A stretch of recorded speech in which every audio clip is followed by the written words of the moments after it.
গল্পকথন by Kallol চ্যানেলে আপনারা শুনছেন শরৎচন্দ্র চট্টোপাধ্যায়ের লেখা চরিত্রহীন। আজ চতুর্দশ পর্ব। ডেকের উপর একখানা চৌকির ওপর বসিয়া পড়িয়া সে এক দৃষ্টে চাহিয়া রহিল। বুকের ভেতরটায় যে কিরকম করিতে লাগিল তাহাকে অস্পষ্টভাবে অনুভব করা ভিন্ন, বুদ্ধিপূর্বক হৃদয়ঙ্গম করিবার শক্তি তাহার ছিল না। জাহাজের গায়ে উদ্দাম তরঙ্গ উন্মাদের মতো ঝাঁপাইয়া পড়িতেছে, চূর্ণ বিচূর্ণ হইয়া কোথায় মিলাইয়া যাইতেছে, আবার ছুটিয়া আসিয়া আবার মিলাইতেছে। এমনি করিয়া আঘাত অভিঘাতের আশ্চর্য খেলা দিবাকর আত্মবিস্মৃত হইয়া দেখিতে লাগিল। ওপরে পূর্ব দিকের আকাশে দিগন্ত হইতে ধূসর মেঘ পাহাড়ের মতো জমাট বাঁধিয়া উঠিতেছিল, এবং তাহারই পশ্চাতে তরুণ সূর্য উঠিল কিনা রশ্মির একটি রেখাও সেই সংবাদ নিচে বহন করিয়া আনিবার পথ পাইল না। পরক্ষণেই ডেকের উপর খালাসিরা ব্যস্ত হইয়া যাতায়াত করিতে লাগিল, এবং উপরে কাপ্তানের ঘণ্টা মুহুর্মুহু শব্দিত হইয়া উঠিতে লাগিল। ঝড়ের বেগ যে উত্তরোত্তর বাড়িয়া উঠিতেছে এবং ভবিষ্যতে আরও বাড়িবে, এই ইঙ্গিত আকাশের মেঘ এবং সিন্ধুর তরঙ্গ ব্রিজের কাপ্তান হইতে নিচের কামিনী বাড়িওলি পর্যন্ত সকলের কাছেই সুস্পষ্ট ভাষায় ঘোষণা করিয়া দিল। এমন সময় একজন খালাসি আসিয়া কহিল, বাবু, বৃষ্টি পড়তে আর দেরি নেই। ঝড় জলে বাইরে বসে কেন কষ্ট পাবেন? কেবিনে যান, দেখুন সেখানে এতক্ষণ হয়তোবা কি হচ্ছে। দিবাকর উদ্বিগ্ন হইয়া জিজ্ঞাসা করিল, কি হয়েছে সেখানে? খালাসি চট্টগ্রামবাসী মুসলমান, হাসি মুখে দুর্বোধ্য উচ্চারণে বলিল, কিছু হয়নি, কিন্তু জাহাজ ভারী দুলছে কিনা তাই বলছি বাবু, গিয়ে দেখুন মেয়েরা কি করছেন। এত দুলানি সহ্য করা ভারী শক্ত। দিবাকর উঠিয়া দাঁড়াইয়াই বুঝিল খালাসির কথা অত্যন্ত সত্য। টলিয়া পড়িতেছিল। সে ধরিয়া ফেলিয়া বলিল, চলুন বাবু, আপনাকে দিয়ে আসি। ইহার সাহায্যে কোনো ক্রমে দিবাকর কেবিনের দ্বার পর্যন্ত আসিয়া পৌঁছিল। দ্বার ঠেলিয়া ভিতরে ঢুকিয়া দেখিল কিরণময়ী বিছানা ছাড়িয়া পাশের লোহার বেঞ্চের উপর উপুড় হইয়া পড়িয়া তাহারই এক প্রান্ত জোর করিয়া চাপিয়া ধরিয়া আছে। দিবাকর শিয়রের কাছে গিয়া বসিল, বলিল, কষ্ট হচ্ছে বৌদি? কিরণময়ী কথা কহিল না, মাথা তুলিল না, শুধু নিঃশব্দে দিবাকরের কোলের উপর ডান হাতখানি রাখিয়া চুপ করিয়া রহিল। জাহাজ ওলটপালট করিতে লাগিল। বাহিরে ক্রুদ্ধ পবন গোঁ গোঁ করিয়া চিৎকার করিতে লাগিল, এবং উত্তাল তরঙ্গের উচ্ছ্বসিত জলকণা প্রবলতর বেগে ক্ষুদ্র জানালার মোটা কাচের উপর বারংবার আছাড় খাইয়া পড়িতে লাগিল। তাহার মাথা ঘুরিয়া উঠিল, এবং বসিয়া থাকা অসম্ভব বুঝিয়া সে সংকীর্ণ বেঞ্চির উপরেই কিরণময়ীর মাথার কাছে মাথা রাখিয়া মূর্ছাগ্রস্তের ন্যায় শুইয়া পড়িল। কিরণময়ী হাত বুলাইয়া তাহার মস্তক স্পর্শ করিয়া মৃদুস্বরে বলিল, শুয়ে পড়লে? মাথা ঘুরছে বুঝি? দিবাকর কহিল, হ্যাঁ। ক্ষণকাল মৌন থাকিয়া কিরণময়ী জিজ্ঞাসা করিল, আচ্ছা ঠাকুরপো, ঝড় তো ক্রমেই বাড়ছে, জাহাজ ডুববে বলে কি মনে হয়? দিবাকর কহিল, না। কিরণময়ী বলিল, হাঁ নয় না, তুমি কি আদালতে সাক্ষী দিচ্ছ ঠাকুরপো? বলিয়া সে অনেকক্ষণ পর্যন্ত চুপ করিয়া পড়িয়া রহিল। বহুক্ষণ পরে আস্তে আস্তে বলিল, ডুবলে ভালো হতো। যদি নাই ডোবে তাহলেই বা এমন করে আমাদের কদিন চলবে? দিবাকর উত্তর দিল না দেখিয়া কিরণময়ী দিবাকরের হাত দিয়া নাড়িতে লাগিল। শুনতে পাচ্ছ কি? পাচ্ছি, যতদিন পারে চলুক। তারপরে? তারপরেও সমুদ্রে জল থাকবে, গলায় দেবার মতো দড়িও জুটবে। যেটা হোক একটা বেছে নিলেই হবে। এতক্ষণ পরে দিবাকরের মুখে একটা কঠিন কথা শুনিয়া কিরণময়ী অনেকক্ষণ পর্যন্ত চুপ করিয়া পড়িয়া রহিল। তাহার পরে সহজ গলায় বলিল, না, তা করো না, বাড়ি ফিরে যাও। তুমি পুরুষ মানুষ, গিয়ে যা হোক একটা কিছু বললেই চুকে যাবে।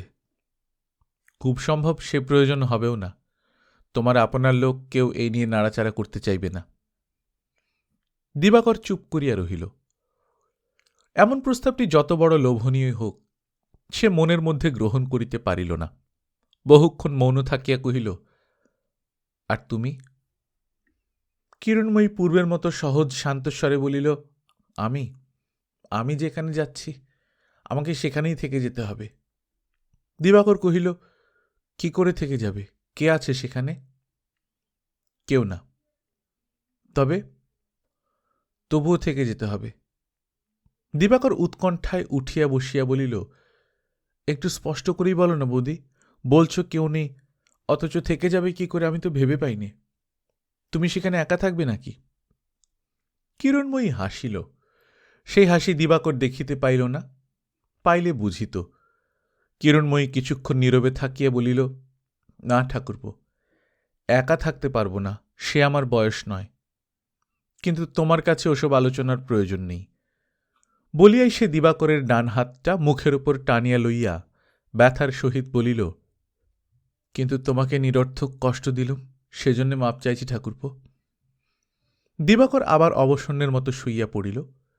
সব কথা সে নিঃসংশয়ে বুঝিল না, কিন্তু এইটুকু বুঝিল যে ঘরে ফিরিবার অন্ধকার পথে যে আশার দীপশিখাটি মুহূর্ত পূর্বেই সে মূঢ়ের মতো জ্বালিয়া তুলিয়াছিল, আবার তাহা নিবাইয়া ফেলিবার সময় হইল। প্রদীপ নিবিল বটে, কিন্তু তাহার দুর্গন্ধ বাষ্প দিবাকরের বুকের ভিতরটা একেবারে বোঝাই হইয়া গেল। সে অবরুদ্ধ নিঃশ্বাসের গভীর বেদনায় খাড়া হইয়া উঠিয়া বসিয়া তীব্র কণ্ঠে প্রশ্ন করিল, তুমি কি তামাশা করছিলে বৌদি এতক্ষণ? মুখচোরা লজ্জা নম্র দিবাকরের এই আকস্মিক উগ্রতায় কিরণময়ী চমকিত হইল। বলিল, কোন তামাশা ঠাকুরপো? আমার বাড়ি ফিরে যাবার কথা। এই বিদ্রূপের কি কিছুমাত্র প্রয়োজন ছিল? কিরণময়ী কহিল, ঠাট্টা বিদ্রুপ তো কিছুই করিনি। তবে এ কি সত্যি? সত্যি বই কি ভাই। তুমি একা থেকে যাবে এও তবে সত্যি? এও সত্যি। ও, তাই বুঝি আরাকানে যাচ্ছ? কিন্তু কার কাছে কিভাবে থাকবে শুনি? প্রত্যুত্তরে কিরণময়ী শুধু একটা নিঃশ্বাস ফেলিল মাত্র।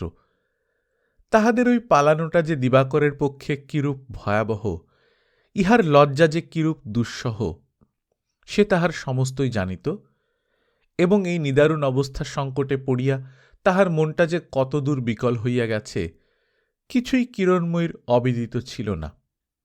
দিবাকরকে সে ভালোবাসে নাই, বাসাও অসম্ভব।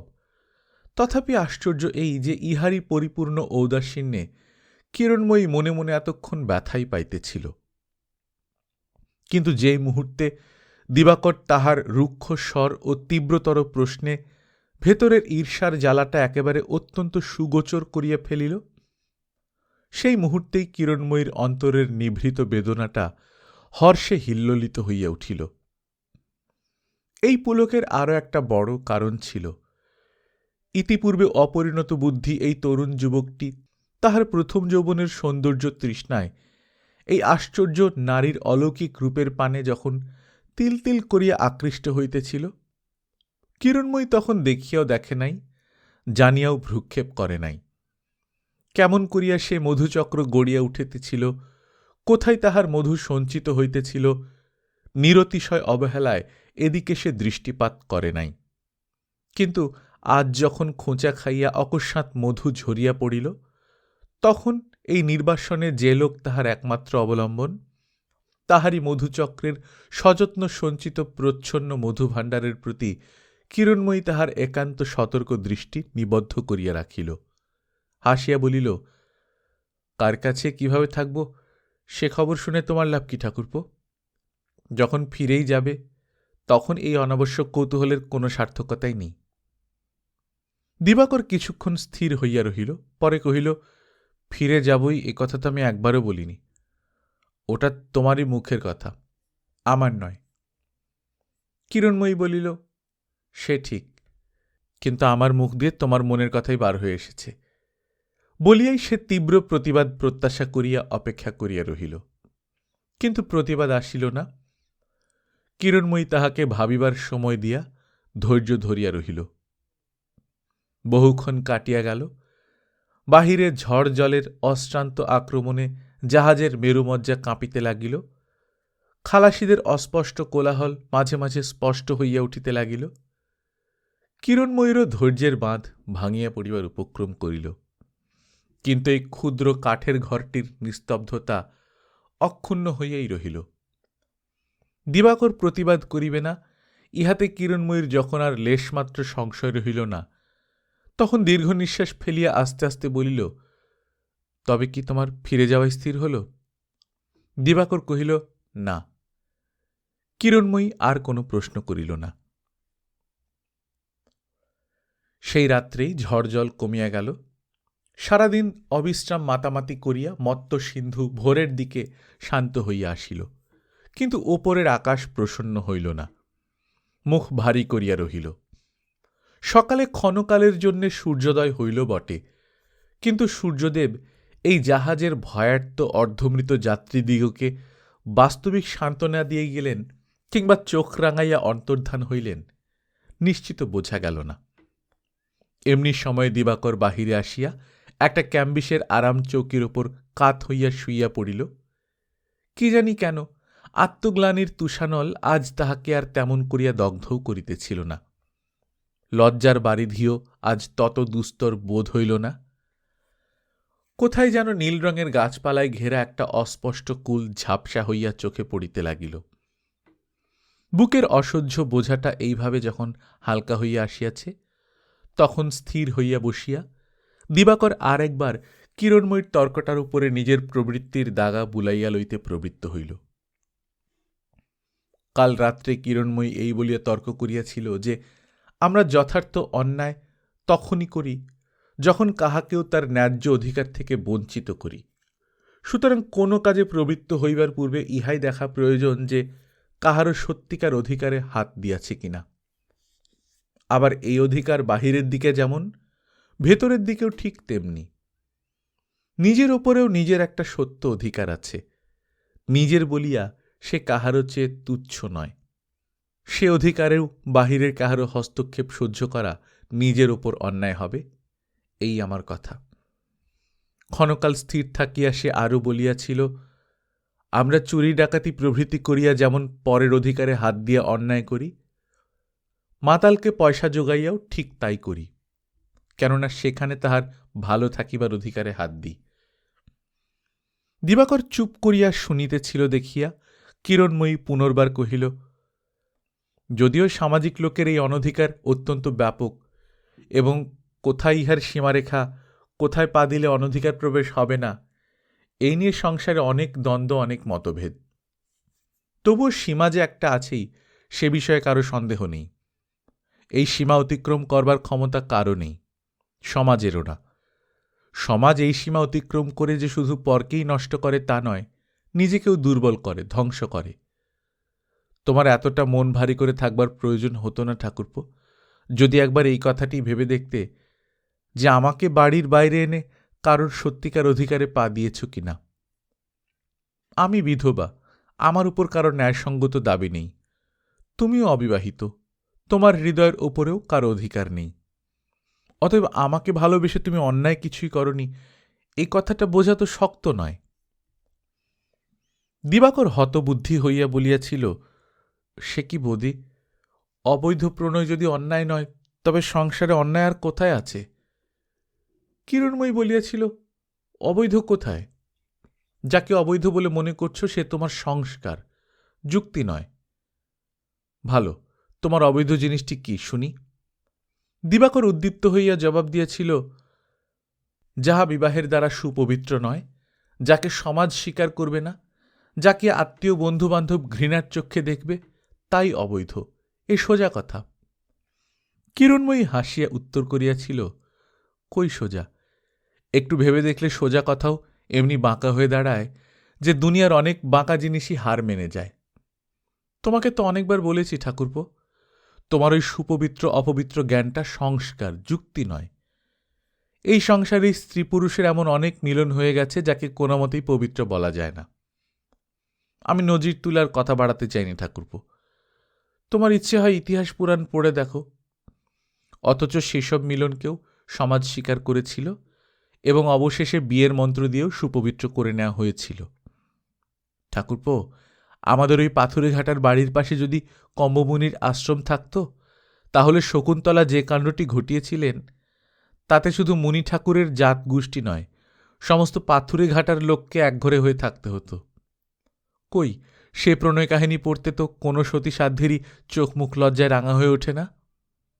না না, ব্যস্ত হয়ে উঠো না ঠাকুরপো, আমি সতীসাধ্যের উপর কটাক্ষ করছি নে, কিংবা একালে সেকালে মিলিয়েও দিচ্ছি নে। একাল একালই হয়ে থাক এবং তারা যেখানে আছেন তারা সেখানেই ভালো হয়ে থাকুন, আমার কিছুই আপত্তি নেই। কিন্তু সেকালের শকুন্তলাকে কেন যে একালের কোনো নরনারী অন্তরে অন্তরে মন্দ বলে ঘৃণা করতে পারে না, এইটাই বিচিত্র। ক্ষণকাল নীরব থাকিয়া আস্তে আস্তে বলিয়াছিল, ঘৃণা কেন যে করতে পারে না জানো ঠাকুরপো? শুধু পারে না এই জন্যেই যে মিলন তার যেভাবেই হোক, মিলনের আদর্শকে তিনি খাঁটি রেখেছিলেন। যে বন্ধনে এক মুহূর্তেই নিজেকে চিরদিনের মতো বেঁধে ফেলেছিলেন, সেই বন্ধন পাকা নয় বলে মনের মধ্যে কোনো সংশয়, কোনো সংকোচ রাখেননি। যদি তা রাখতেন, তাহলে কালিদাস যত বড় এবং যত মধুর করেই লিখুন না, কোনো মানুষের হৃদয়ই এমনি করে টেনে নিতে পারতেন না। কোনখানটায় আসল কথা একটু ভালো করে ভেবে দেখো দেখি। দিবাকরের একটা কথাও ভালো লাগে নাই। সে অসহিষ্ণু হইয়া বলিয়াছিল, আদর্শ যেমনই হোক, আজকালকার সমাজে কে স্বীকার করবে না, আর সমাজে যা স্বীকৃত হবে না তা বৈধই হোক অবৈধই হোক, তাতে সমাজকে আঘাত করাই হবে।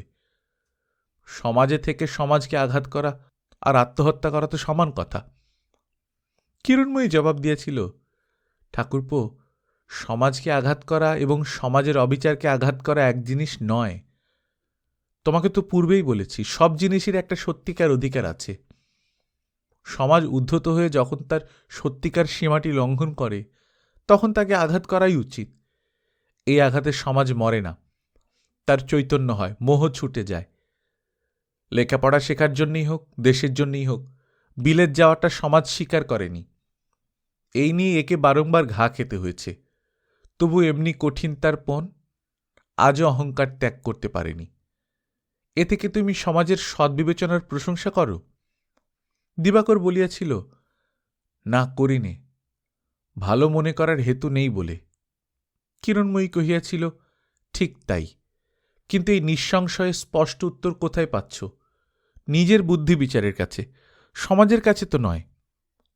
দিবাকর উত্তেজিত হইয়া উত্তর দিয়াছিল, কিন্তু সকলেই যদি সব কাজে নিজের বুদ্ধি বিচার খাটাতে যায়, তাহলে তো সমাজ টিকে না।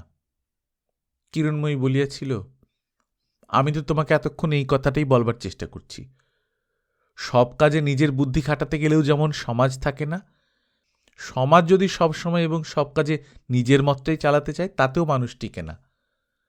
মানুষই ভুল করতে, অন্যায় করতে জানে, আর সমাজ জানে না ঠাকুরপো। উভয়েরই নির্দিষ্ট সীমা আছে। সেই সীমা মূঢ়তায় হোক, প্রবৃত্তির ঝোঁকে হোক, অন্যায় জিদের বশে হোক, যেভাবেই হোক, লঙ্ঘন করলেই অমঙ্গল। সে অমঙ্গলকে ঠেকিয়ে রাখতে পারে এমন ক্ষমতা তোমাদের ভগবানেরও নেই। দিবাকর ইহার উত্তরে কোনো কথাই কহে নাই।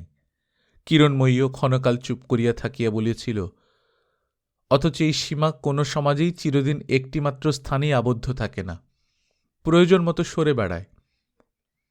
দিবাকর জিজ্ঞাসা করিয়াছিল, কে সরায়? কিরণময়ী বলিয়াছিল, কেউ সরায় না। যে নিয়মে বিশ্ব ব্রহ্মাণ্ড সরে, সেই নিয়মে এও আপনি সরে। সরেছে কিনা তখন টের পাওয়া যায়, যখন কেউ একে আঘাত করে। এতক্ষণ পর্যন্ত দিবাকর কিরণময়ীর যুক্তিতর্কের সমস্তটাই এই পালানোর অনুকূলে মিলাইয়া লইতে গিয়া মনের মধ্যে বাধাই পাইতেছিল। একে তো এই কাজটাকে যৎপরনাস্তি গর্হিত বলিয়া তাহার লেশমাত্র সন্দেহ ছিল না, এবং সমস্ত অপরাধী সে সবিনয়ে গ্রহণ করিবার জন্য নিজেকে প্রস্তুত করিতেছিল। যখন সে স্পষ্ট বুঝিতে পারিল এই গর্বিতা নারী এত বড় অপরাধকেও অপরাধ বলিয়া গণ্য করিতে চাহে না, বরঞ্চ সমাজকেই দোষী করিতে চায়, তখন তাহার অসহ্য বোধ হইয়াছিল। অথচ শক্ত কথা বলাও তাহার পক্ষে অত্যন্ত শক্ত। তাই সে শুধু একটুখানি বিদ্রূপ করিয়া কহিয়াছিল, এই যেমন সমাজকে আমরা আঘাত করলুম, এখন দেখা যাক কতখানি দর্প আর কতখানি মোহ সমাজের ছোটে। কি বল বৌদি? কিরণময়ী দুই কনুয়ের উপর ভর দিয়া উঁচু হইয়া দিবাকরের প্রতি চাহিয়া জবাব দিয়াছিল, আমরা আঘাত করলাম কই ঠাকুরপো? ভয়ে পালিয়ে যাওয়া আর দাঁড়িয়ে ঘা দেওয়া কি এক জিনিস, যেতে সমাজের দর্প চূর্ণ হবে? এতে দর্প তো তার বেড়েই যাবে। কিন্তু তুমি বিয়ে পর্যন্ত পড়েছ না? বলিয়া গায়ের চাদরটা মাথা পর্যন্ত টানিয়া দিয়া সে শুইয়া পড়িয়াছিল।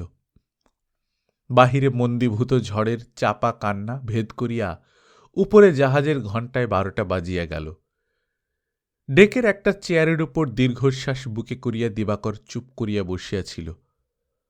হঠাৎ ধরা গলায় ডাক আসিল, ঠাকুরপো। দিবাকর চমকিয়া উঠিল, তাড়াতাড়ি সাড়া দিল, কেন বৌদি? কিরণময়ী কহিল, তুমি ফিরেই যাও। দিবাকর জোর দিয়া বলিল, কিছুতেই না। কিরণময়ী কহিল, না কেন? না বুঝে একটা অন্যায় করেছ, বুঝতে পেরেও তার প্রতিকার করবে না, পাপের বোঝা বয়ে বেড়াবে। আমি তো তার প্রয়োজন দেখিনি ঠাকুরপো। দিবাকর কহিল, তুমি দেখো না, আমি দেখি। তাছাড়া ফিরে গেলে কি পাপের বোঝা নেমে যাবে বৌদি? কিরণময়ী কহিল, আজই যে যাবে এই কথা বলিনি, কিন্তু দুদিন পরে যেতেও তো পারে। দিবাকর মৃদু কণ্ঠে জিজ্ঞাসা করিল, কিন্তু যাব কোথায়? তোমাদের বাড়িতে, আত্মীয় স্বজনের কাছে, তোমার উপিন্দার কাছে। সমস্তই তো তোমার আছে। দিবাকর ক্ষণকাল চুপ করিয়া থাকিয়া বলিল, যা কিছু আমার আছে বলছ, তা আমার নেই এ কথা তুমি জানো। আছে শুধু উপিন্দা। কিন্তু তাকে কি তুমি চিনতে পারোনি? তার কাছে আমাকে ফিরে যেতে বলো বৌদি। হ্যাঁ, তার কাছেই ফিরে যেতে বলি। দিবাকর খানিক চুপ করিয়া রহিল।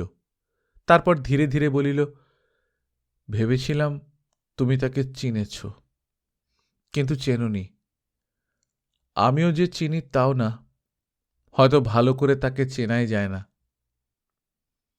কিন্তু শিশুকাল থেকে তারই হাতে মানুষ হয়ে এটুকু বুঝতে পেরেছি যে এরপর তার সামনে গিয়ে দাঁড়ানোর চেয়ে আমার পক্ষে আগুনে ঝাঁপিয়ে পড়া সহজ। হঠাৎ কিরণময়ী চকিত হইয়া উঠিল। দিবাকরের মুখের পানে চাহিয়া বলিল, কেন, তিনি কি এতই নিষ্ঠুর? যে দোষ তোমার নয় সে কথা বুঝিয়ে বললেও কি তোমাকে শাস্তি দেবেন? এ কখনোই সম্ভব হতে পারে না ঠাকুরপো। কিরণময়ীর আকস্মিক উৎসাহ দিবাকর লক্ষ্য করিল না। দেয়ালের গায়ে যে আলোটা জ্বলিতেছিল সেই দিকে চাহিয়া অন্য মানুষকের মতো আস্তে আস্তে বলিল, তাকে কোনো কথা বুঝিয়ে বলতে হয় না। কেমন করে তিনি সমস্তই জানতে পারেন। অবশ্য তোমার মতো করে আমি ভাবতে পারিনি যে আমার দোষ নেই। কিন্তু যদি তোমার কথাই ঠিক হয়, যদি সত্যি আমি নির্দোষ হই, তাহলে যেদিন তার সামনে গিয়ে দাঁড়াবো সেই দিনই তিনি জানতে পারবেন। কিন্তু দাঁড়াতে পারবো না। তুমি শাস্তির কথা বলছিলে, কি করে জানবো বৌদি কি শাস্তি তিনি দেবেন? আজও কোনোদিন আমাকে তিনি শাস্তি দেননি। আর সে বলিতে পারিল না। দুই করতল চোখের ওপর চাপিয়া ধরিয়া চুপ করিয়া গেল। কিরণময়ী কোনো কথাই বলিল না। দুই চক্ষু বিস্ফারিত করিয়া তাহার মুখের পানে চাহিয়া রহিল। তাহার অন্তরের বিপ্লব শুধু তাহার অন্তর্যামী জানিলেন। ক্ষণকাল পরে দিবাকর কথা কহিল, নিরতিশয় ব্যথিত কণ্ঠে বলিতে লাগিল, কাল তুমি বললে উপিন্দার মাথা হেঁট করে দেবে। সে রাত্রে তোমাদের যে কি কথা হয়েছিল, কোন রাগে যে এ কথা বলেছিলে, তা এখন আমি ভেবে পাইনি। হেতু তোমার হয়তো কিছু আছেই, কিন্তু সে কারণ যাই হোক, ও মাথা হেঁট করবার দুঃখ যে কত বড় তা যদি জানতে, অমন কথা মুখেও আনতে না। তাছাড়া ওসব মাথা যদি হেঁট হয়েই যায়, তবে কোনোদিন নিজের মাথা তুলব আমরা কোন দিকে চেয়ে? তুমি সে চেষ্টা করো না। যতক্ষণ না তিনি হেঁট হয়ে আমাদের পানে তাকান, ততক্ষণ তার মাথায় হেঁট করবার ক্ষমতা সংসারে কারণ নেই বৌদি। এই কথাটা আমার সত্যি বলে বিশ্বাস করো। সেই গভীর রাত্রে এই দুটি বিপরীত প্রকৃতি উপেন্দ্রর প্রতি ভক্তি, শ্রদ্ধা ও ভালোবাসার তটে আসিয়া সহসা একান্তভাবে সম্মিলিত হইল। যেখানে কোনো বিরোধী ছিল না, যেখানে বলিবার অপেক্ষা শুনিবার, বুঝাইবার অপেক্ষা বুঝিবার আকাঙ্ক্ষাই নিরতিশয় প্রবল হইয়া উঠিল। প্রত্যুষে কখন যে দিবাকর শয্যা ছাড়িয়া বাহির হইয়া গিয়াছিল ঘুমন্ত কিরণময়ী টের পায় নাই। তাই ঘুম ভাঙিতেই সে দিবাকরের জন্য উদ্বিগ্ন হইয়া উঠিল। কাল রাত্রে কথায় কথায় কিরণময়ী অনেক কথাই জানিতে পারিয়াছিল। দিবাকর যে সত্যই কত নিঃসহায় এবং তাহার উপিনদাদা হইতে বিচ্ছিন্ন হওয়া যে তাহার পক্ষে কিরূপ মর্মান্তিক দুর্ঘটনা, ইহা অত্যন্ত নিঃসংশয়ে বুঝিতে পারা অবধি কিরণময়ী তাহার নারী হৃদয়ের নিভৃত অন্তঃস্থলে এতটুকু স্বস্তি পাইতেছিল না। এই সরল, বিনীত, সত্যবাদী ও সচ্চরিত্র যুবকটিকে তাহার জীবনের প্রারম্ভেই অকারণে কক্ষভ্রষ্ট করিয়া দেওয়ার অপরাধ তাহার ঘুমের মধ্যেও তাহাকে বিধিয়াছিল। তাই সে ঘুম ভাঙিতেই একটা অভিনব স্নেহের সহিত, বেদনার সহিত এই নিরপরাধ হতভাগ্যের দিকে প্রথমেই মুখ ফিরাইয়া দেখিল। দিবাকর নাই। উঠিয়া বাহিরে সন্ধান করিয়া দেখিল, দেখা গেল না। তাহাদের বয়কে ডাকিয়া অনুসন্ধান করিতে বলিল, সেও দেখা পাইল না। সে অবধি কিরণময়ী উৎকণ্ঠার সহিত অপেক্ষা করিতেছিল, কিন্তু আজ এই উৎকণ্ঠার মধ্যেও বহু দূরাগত মৃদু সুগন্ধের মতো একটি অস্পষ্ট আনন্দের আভাস উপলব্ধি করিয়া তাহার হৃদয় পুলকিত হইয়া উঠিতেছিল। সেই অতি তুচ্ছ দিবাকর, যাহাকে সে কোনোদিন ভালোবাসে নাই, কোনোদিন ভালোবাসিতে পারে নাই, বুদ্ধির বিপাকে তাহারই ঘর করিতে হইবে, ভালোবাসার অভিনয় করিতে হইবে, জাহাজে উঠিয়া পর্যন্ত এই ধিক্কার ভিতরে ভিতরে তাহাকে যেন পাগল করিয়া আনিতেছিল। আবার এইখানে শেষ নয়, এই দেখানো ভালোবাসার টানাটানি একদিন ছিঁড়িবেই ছিঁড়িবে। এই ছদ্মলীলা একদিন যে কিছুতেই ভালো লাগিবে না, ডাক্তার অনঙ্গমোহন সে শিক্ষা ভালো করিয়াই দিয়াছিল। সেই দুর্দিনেই যে প্রাণান্তকর ঘৃণার ফাঁস কাটিয়া কাটিয়া তাহার গলায় বসিতে থাকিবে, সেই দড়িটা যে কোন অস্ত্রে কাটিয়া ফেলিবে, এই দুশ্চিন্তার সে কোথাও কোনো শেষ দেখিতে পায় নাই। কিন্তু কাল গভীর রাত্রে উপেন্দ্রর রাজসিংহাসন তলে বসিয়া উভয়ের সন্ধিপত্র যখন স্বাক্ষরিত হইয়া গেল, তখন ঘুম ভাঙিয়া এই নিরীহ ছেলেটার জন্যেই করুণায় ব্যথায় কিরণময়ী একদিকে যেমন পীড়িত হইয়া উঠিল, এই অবশ্যম্ভাবী ঘৃণার বিভীষিকা হইতে মুক্তি পাইয়া তেমনি হাঁপ ছাড়িয়া বাঁচিল। একলা ঘরের মধ্যে বসিয়া সে নিঃশ্বাস ফেলিয়া বারংবার এই কথাই বলিতে লাগিল, আর আমার ভয় নেই, আমার কোনো ভয় নেই। যাকে ভালোবাসতে পারব না, অন্তত স্নেহ দিয়েও তার মনের কালি অনেকখানি মুছে দিতে পারব। তথাপি একটা ভয় তাহার মনের মধ্যে উঁকি মারিতে লাগিল, পাছে অগ্নির প্রলোভন সংবরণ করিতে না পারিয়া একদিন দিবাকর পতঙ্গের মতো পুড়িয়া মরিতে বদ্ধপরিকর হইয়া ওঠে। তাহার রূপের আকর্ষণের যে কি দুর্নিবার শক্তি, ইহাও তো তাহার অবিদিত ছিল না। মনে পড়িল তাহার মৃত স্বামীর কথা, সেই শুষ্ক কঠোর মূর্তিমান বিদ্যার অভিমান, বিজ্ঞানের শক্ত বেড়া দিয়া যিনি অত্যন্ত সতর্ক হইয়া দিবারাত্র নিজের স্বাতন্ত্র্য রক্ষা করিয়া চলিতেন, সেই স্বামী। তাহার কাছে সে তো একদিনও যাইতে পারে নাই, তবু তো দিন কাটিয়াছিল। লিখিয়া পড়িয়া, ভাত রাঁধিয়া, শাশুড়ির বকুনি খাইয়া, ঘরের কাজকর্ম করিয়া দিনের বেলা কাটিত। রাত্রে পরকালের বিরুদ্ধে, আত্মার বিরুদ্ধে লড়াই করিয়া, নালিশ করিয়া, গ্লানি করিয়া, ব্যঙ্গ করিয়া, ঘরের দেওয়ালগুলি পর্যন্ত দূষিত বিষাক্ত করিয়া দিয়া ক্লান্ত জর্জর হইয়া কোনো এক সময় ঘুমাইয়া পড়িত। আবার প্রভাত হইত, আবার রাত্রি আসিত। এমনি করিয়া মাসের পর মাস, বৎসরের পর বৎসর গড়াইয়া গিয়াছিল।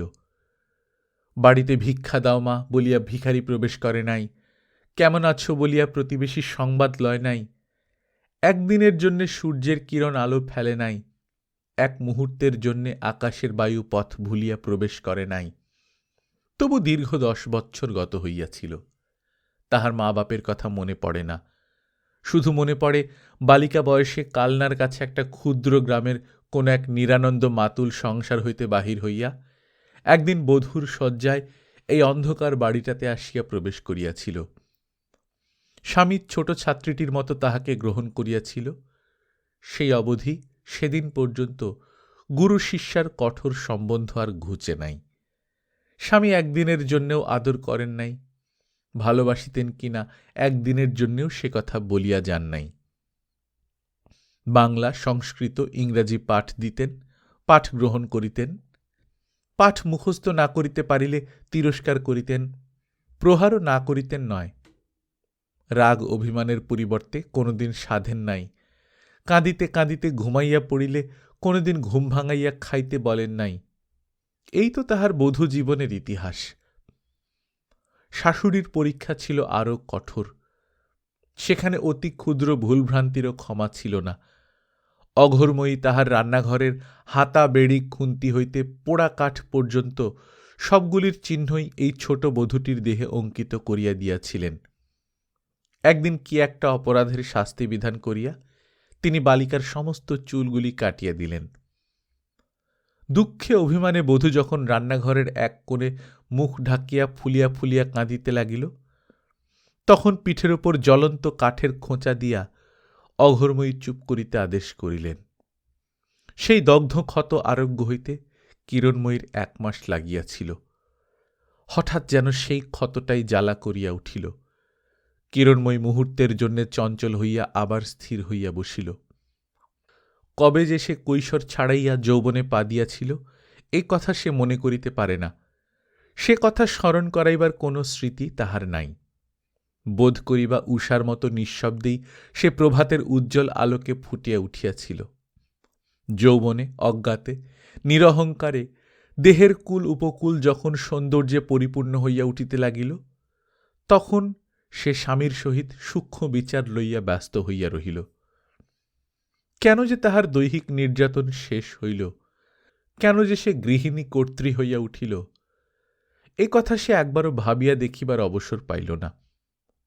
স্বামী বলিতেন, সুখী জীবের একমাত্র লক্ষ্য এবং আর সমস্ত উপলক্ষ। দয়া, ধর্ম, পুণ্য এ সমস্তই ওই উপলক্ষ। হয় ইহকাল নয় পরকালে, হয় নিজের না হয় 5 জনের, হয় স্বদেশের না হয় বিদেশের। কি উপায়ে যে সুখের সমষ্টি বাড়াইয়া তুলিতে পারা যায়, ইহাই জীবের কর্ম, এবং জানিয়াই হউক না জানিয়াই হউক, এই চেষ্টাতেই জীবের সমস্ত জীবন পরিপূর্ণ হইয়া থাকে, এবং ওইটি একমাত্র তুলাদণ্ড, যাহাতে ফেলিয়া সমস্ত ভালোমন্দই ওজন করিয়া দিতে পারা যায়। নিজের কি পরের, সেদিকে চাহিও না। কিরণ, তুমি কেবল এটি বুঝিয়া দেখিবার চেষ্টা করিবে ইহাতে সুখের মাত্রা বাড়ে কিনা। কিরণ কহিত, ঠিক তাই, কিন্তু কি করিয়া জানিব? আমার কাজে সংসারের সুখের সমষ্টি বাড়িতেছে। সুখের চেহারা তো সকলের কাছে এক নয়। হারান তাহার জ্যোতিহীন চোখের দৃষ্টি ক্ষণকালের জন্যে ঝুল মাখানো অন্ধকার কুড়িবর্গার দিকে নিবদ্ধ করিয়া বলিত, খণ্ড খণ্ড করিয়া দেখিলে এক নয় বটে, কিন্তু সমগ্রভাবে এক। তোমাকে তাহারই উপর বিবেচনা করিতে হইবে। কিরণময়ীর কাছে সুখের কোন রূপই সুস্পষ্ট নয়। সে অসহিষ্ণু হইয়া বলিয়া উঠিত, খণ্ড খণ্ড করিয়া সমগ্র করিয়া ওসব কথার কথা। নিজের কিসে সুখ হয় এইটিই বড়জোর মানুষে বুঝতে পারে, তাও আবার সবসময় সব অবস্থায় ঠিক মতো পারে না। যখন নিজের সম্বন্ধেই মানুষ নির্ভুল নয়, তখন সমস্ত জগতের দায় হাতে করতে যার সাহস হয় হোক, আমার হয় না। ওই ওপারের জুটমিলের কাজীরা হয়তো মনে করে, যদি সম্ভব হয় কাশীর সমস্ত মন্দিরগুলো পর্যন্ত ভেঙে দিয়ে পাটের কল তৈরি করতে পারলেই মানুষের সুখের মাত্রা বাড়বে। কিন্তু সবাই কি তাই মনে করবে? সুখ জিনিসটি যে কি, এ যতক্ষণ না তুমি আমাকে বুঝিয়ে দিতে পারবে, ততক্ষণ আমি তোমার কোনো কথাই শুনব না। বলিয়া কিরণময়ী যাইবার উপক্রম করিতেই হারান হাত ধরিয়া বলিতেন, একটু বসো।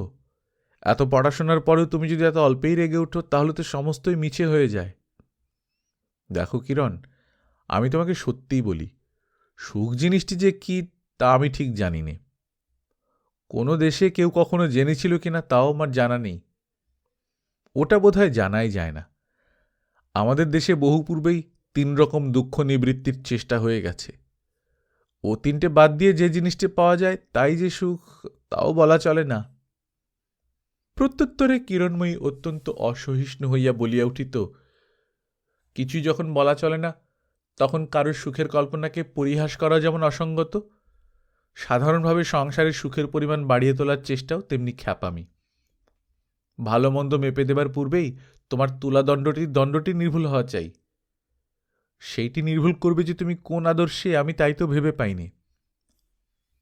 হারান ক্ষণকাল চুপ করিয়া থাকিয়া হতাশ হইয়া বলিতেন, কিরণ, জানি তোমার মনের গতি কোন দিকে ঝুঁকে আছে, কিন্তু যতদিন তুমি পরকালের কল্পনা, আত্মার কল্পনা, ঈশ্বরের কল্পনা প্রভৃতি জঞ্জালগুলি মনের মধ্য থেকে পরিষ্কার করে ঝেঁটিয়ে না ফেলতে পারবে, ততদিন সংশয় তোমার থেকেই যাবে। সুখী যে জীবনের শেষ উদ্দেশ্য এবং সুখী হওয়াই যে জীবনের চরম সার্থকতা, কথা বুঝেও বুঝবে না। কেবলই মনে হতে থাকবে, কে জানে, হয়তোবা আরও কিছু আছে, অথচ এই আরও কিছুর সন্ধান কোনোদিনই খুঁজে পাবে না। এ তোমাকে ব্যস্ত করে রাখবে, অথচ গতি দেবে না। আকাঙ্ক্ষা জাগিয়ে তুলবে, কিন্তু পরিতৃপ্তি দেবে না। পথের গল্পই বলবে, কোনোদিন পথ দেখিয়ে দিতে পারবে না। এইভাবে শিক্ষা ও সংস্কারের মাঝখানে কিরণময়ী মানুষ হইয়া উঠিয়াছে। আজ তাহার একটি একটি করিয়া সে কথা মনে পড়িতে লাগিল।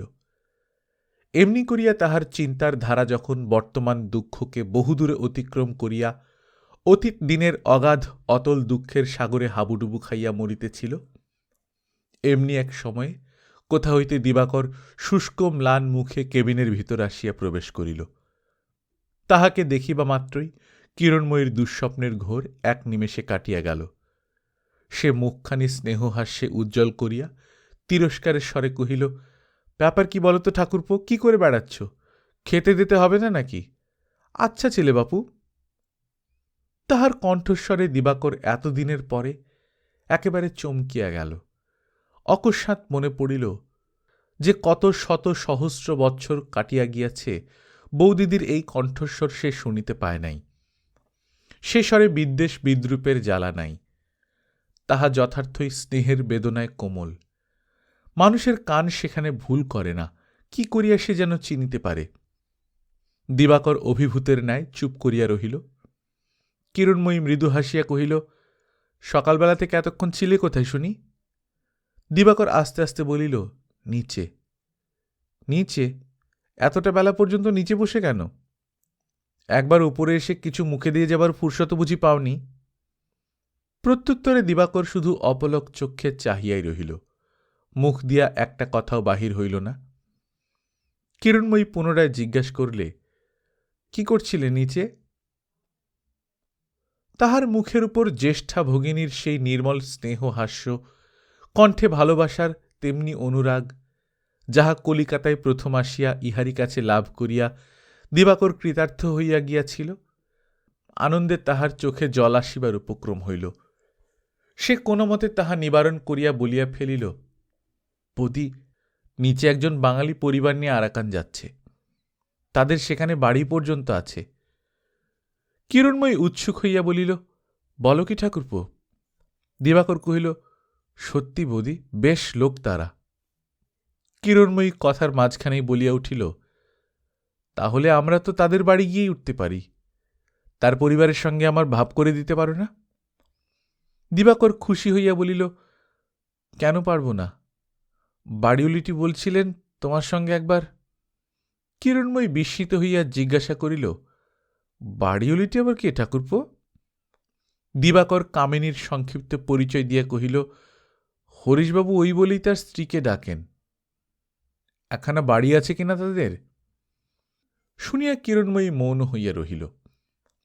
কারণ বাড়িওলি শব্দটি সে ইতিপূর্বে কলিকাতার দাসীদের মুখে যে সকল গৃহকর্ত্রীর উদ্দেশ্যে ব্যবহৃত হইতে শুনিয়াছে, তাহারা কেহই ভদ্র গৃহিণী নহেন। তাই দিবাকর যখন তাহাকে সঙ্গে করিয়া এখানে আনিবার জন্য উদ্যত হইল, তখন কিরণময়ী একটু হাসিয়া স্নিগ্ধ কণ্ঠে কহিল, তিনি ভালো লোক তো ঠাকুরপো? দিবাকর তৎক্ষণাৎ ঘাড় নাড়িয়া আবেগের সহিত বলিয়া উঠিল, চমৎকার মানুষ তারা বৌদি, একবার আলাপ হলে।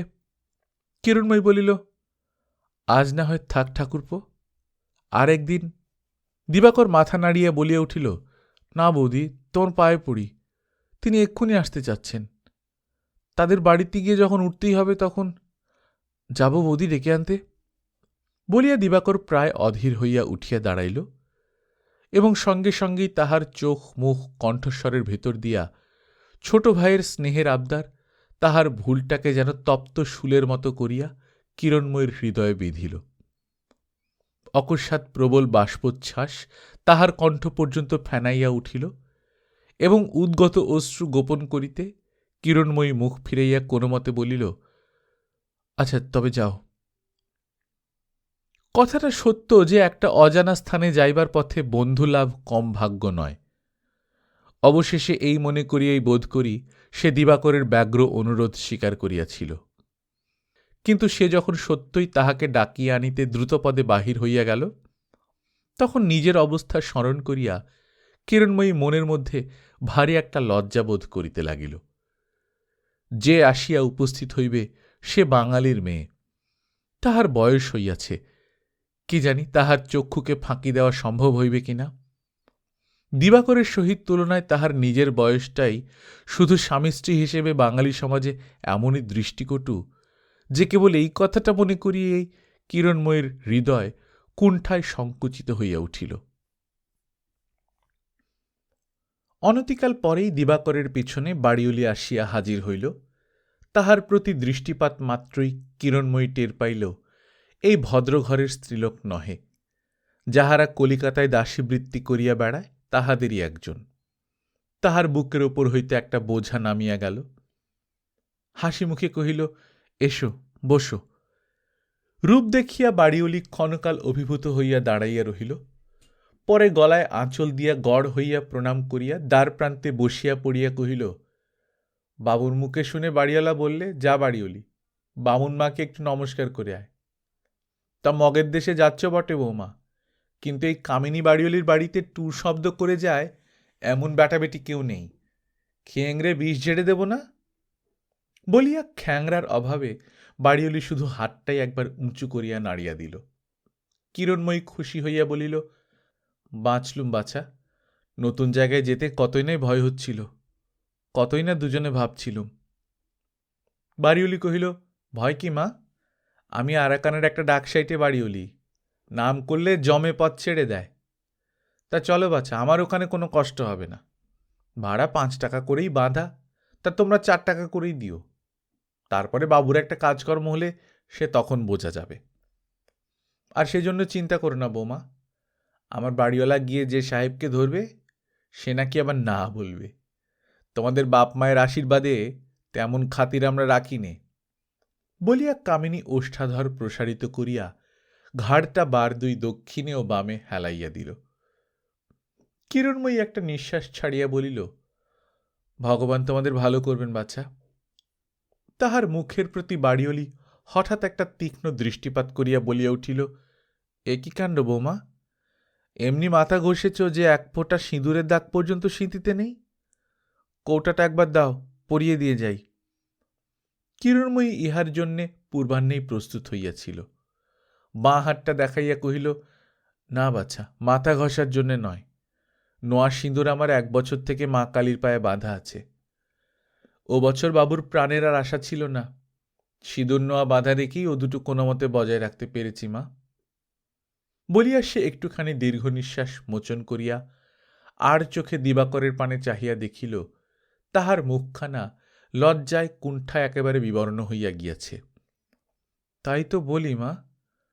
বলিয়া বাড়িওলি সহানুভূতি প্রকাশ করিয়া কহিল, তা আমাদের আরাকানেও কালীবাড়ি আছে, পৌঁছি একটা পুজো আচ্চা যা হোক দিয়ে নোয়া সিঁদুর ছাড়িয়ে নিও বৌমা, নইলে 5 জনে 5 রকম ভাবতেও বা পারে। এমন হারামজাদা জায়গা আরাকানের মতো আর ত্রিসংসারে আছে নাকি? শুধু আমাদের ভয়েই যা একটু শাসন আছে, নইলে। কিরণময়ী সহাস্যে কহিল, সেই কথাই তো বাবুর সঙ্গে আজ 2 দিন ধরে কেবলই হচ্ছে। কত সুখ্যাতি যে উনি তোমাদের করছিলেন সে আর তোমার মুখের সামনে কি বলবো। জাহাজে উঠে পর্যন্তই দুজনে ভয়ে সারা হয়ে যাচ্ছি বাছা, কি হবে। তা ভগবান। কথাটা শেষ হইতেও পারিল না। ভয় কি মা? বলিয়া অভয় দিয়া বাড়িওলি আত্মশ্লাঘায় পঞ্চমুখ হইয়া উঠিল এবং ধীরে ধীরে উভয়ের ঘরকন্যা সুখ দুঃখের গল্প এমনি জমিয়া উঠিল যে কে বলিবে। 10 মিনিট পূর্বে দুজনের লেশমাত্র পরিচয় ছিল না। অদূরের চৌকিটার উপর দিবাকর সেই যে আসিয়াই বসিয়া পড়িয়াছিল, আর ওঠে নাই। কিরণময়ী কত মিথ্যা যে কিরূপে অসংকোচে ও অবলীলাক্রমে বলিয়া যাইতে পারে, শুনিতে শুনিতে সে যেন এক প্রকার হতচেতনের মতো স্তব্ধ হইয়া গিয়াছিল। এতক্ষণের পর হঠাৎ সম্বিত ফিরিয়া পাইয়া সে উঠিয়া বাহিরে যাইবার উপক্রম করিতেই কিরণময়ী বলিয়া উঠিল, সারাদিন খাওনি, আবার বাহিরে যাচ্ছ যে? প্রত্যুত্তরে দিবাকর যাহা কহিল তাহা শোনা গেল না, কিন্তু বোঝা গেল।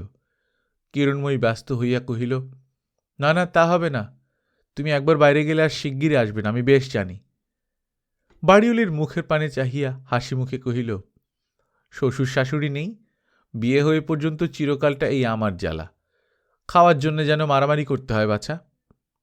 আবার একটুখানি হাসিয়া বলিল, আমি যাই তাই জোর জবরদস্তি করে খাওয়াতে পারি বাড়িওলি, আর কোনো মেয়ে হলে তার শুধু চোখের জল আর উপসার হতো। নিদারুণ লজ্জায় দিবাকরের মাথাটা একেবারে ঝুঁকিয়া পড়িল। বাড়িওলি হাসিয়া বলিল, হ্যাঁ বাবু, এমন করে বুঝি দুটিতে বিদেশ গিয়ে ঘরকন্যা করবে?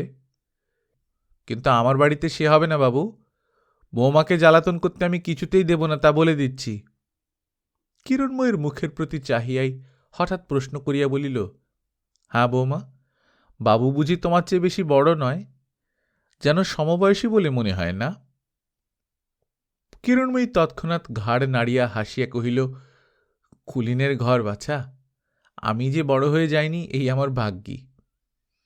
তা প্রায় সমবয়সী বই কি, ওর জন্ম বৈশাখ মাসে, আমার জন্ম আষাঢ়ে, এই মোটে 2 মাসের বড় বই তো নয়।